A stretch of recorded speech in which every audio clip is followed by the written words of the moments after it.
What's up guys? Today I'll be showing you how to disable startup programs in Windows 11. Now startup programs are programs which will start automatically every time you boot your PC. And you might find your PC starting slowly and even running slow. So what you want to do is simply click on the start button and then type startup. Just like that, startup, no space. And then you want to select this option that says startup apps. That should take you to the settings page on the startup app list, where you can see all the apps that will start automatically every time you boot your computer. Now, some of them have low impact, as you can see. Some of them are high impact. And this will help you decide which apps you want to disable automatic startup.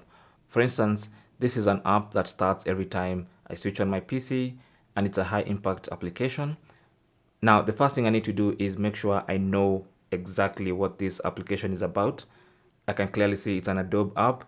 If I want to disable automatic startup, simply click on that button and that will be turned off. And then you can scroll. I have ExpressVPN, which I want to leave turned on, and then keep scrolling. And then you want to find an app like Microsoft Edge, for instance.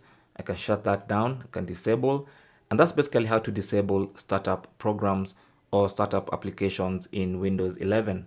When you're happy, you can go ahead and do that for all the applications you want to disable automatic startup. Now, this does not mean you will not be able to use these applications. This just means you're blocking them from starting up automatically every time you boot your PC. And anytime you need to start them, you can go to the start program, search and launch the application and use them. But they will not start automatically when you're starting up your PC. Thanks for watching. Leave your comments and questions down below and good luck.